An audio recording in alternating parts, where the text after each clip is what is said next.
तो चलिए आज एक बहुत ही दिलचस्प कहानी पर बात करते हैं। कैसे एक छोटा सा विचार, बस एक सोच, देखते ही देखते 3 सालों में एक पूरे समुदाय का एक बड़ा उत्सव बन गया। ये बात है समधुरा ईडन गार्डन की, जहाँ छठ पूजा मनाने का एक ख्याल आया कुछ साल पहले। हाँ, छठ पूजा मतलब सूर्य देवता की उपासना का वो महत्वपूर्ण पर्व। बिल्कुल। और शुरुआत तो बहुत ही सादी थी। पहले साल बस इतना सोचा कि पूजा के लिए घाट सही से बन जाए, ताकि व्रती जो व्रत रखते हैं वो आराम से अर्घ्य दे सके, पानी वगैरह चढ़ा सके। और फिर बस पूजा के बाद मिलकर प्रसाद बांट लिया। एक तरह से कह सकते हैं कि बस नींव रखी गई थी, एक जरूरत थी, उसे पूरा किया। और देखिए, इस सादगी का अपना एक महत्व है। अक्सर जो चीजें लंबी चलती हैं वो ऐसी ही जमीनी शुरुआत करती हैं। जब फोकस सिर्फ मुख्य रस्म पर हो, बुनियादी जरूरत पर, तो वो इरादा ज्यादा मजबूत होता है। सही कह रहे हैं। हाँ। ये दिखाता है कि समुदाय कैसे जुड़ता है धीरे धीरे। कोई दिखावा नहीं, बस भावना। भव्यता तो बाद की बात है। बिल्कुल। फिर आया दूसरा साल और यहाँ से मामला थोड़ा और दिलचस्प हो गया। प्लानिंग थोड़ी बेहतर हुई, पिछले साल के अनुभव से सीखा जाहिर है। और सबसे बड़ा बदलाव था पहली बार महाभोज का आयोजन। अच्छा, महाभोज। हाँ, हालांकि मेनू बहुत सिंपल था। कढ़ी बड़ी थी, दाल थी, पूड़ियाँ थी गर्मा गर्म, लेकिन इसका असर बहुत गहरा हुआ। ये सिर्फ पेट भरने वाली बात नहीं थी, ये था साथ बैठकर खाने का मौका, एक दूसरे से जुड़ने का। क्या ये कह सकते हैं कि ये एक टर्निंग पॉइंट था? बिल्कुल, ये बहुत अहम मोड़ था। यहाँ ध्यान देने वाली बात यह है कि महाभोज ने इसे सिर्फ एक धार्मिक रस्म से आगे बढ़ाकर एक असली कम्युनिटी गेट टुगेदर बना दिया। भोजन शेयर करना, आप देखिए, दुनिया की हर संस्कृति में ये जुड़ाव पैदा करने का एक बहुत शक्तिशाली तरीका है। हाँ। इससे अपनेपन का एहसास बढ़ता है, दूरियां कम होती हैं। तो इस एक कदम ने शायद पूरे आयोजन की आत्मा ही बदल दी। और फिर आया तीसरा साल। हाँ। और वो तो मतलब जैसे उत्सव ने अपना पूरा रंग दिखाया। अच्छा, क्या हुआ? आयोजन का स्केल काफी बढ़ गया।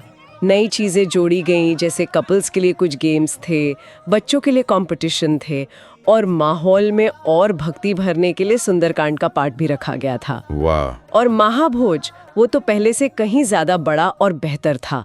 मतलब सोचिए, गर्मा गर्म भजिया, मटर पनीर, दाल फ्राई, कड़ी बड़ी तो थी ही, साथ में बूंदी रायता, और आखिर में सबके लिए आइसक्रीम भी। तो ये सिर्फ खाना नहीं था, ये एक तरह से साझा खुशी थी। सही बात है, एक सेलिब्रेशन बन गया था। हाँ। और इस बार एक और खास बात हुई, बाहर से मदद ली गई। घाट की सजावट के लिए शुभामस्तु इवेंट्स को बुलाया गया। ओके। उन्होंने बहुत सुंदर सजाया, माहौल ही अलग हो गया। और प्रसाद की क्वालिटी और शुद्धता के लिए हलवाई स्वीट्स ने जिम्मेदारी ली। तो मतलब थोड़ा प्रोफेशनल मैनेजमेंट भी आया। हाँ, कह सकते हैं। और हाँ, इसी तीसरे साल में इस पूरे प्रयास को एक नाम भी मिला, अर्घ्य। ये सिर्फ पूजा वाले अर्घ्य से नहीं जुड़ा है, इसका एक गहरा मतलब भी है। अच्छा, अगर इसे हम बड़े पैमाने पर देखें तो ये तीसरा साल दिखाता है कि कैसे एक आयोजन धीरे धीरे विकसित होता है।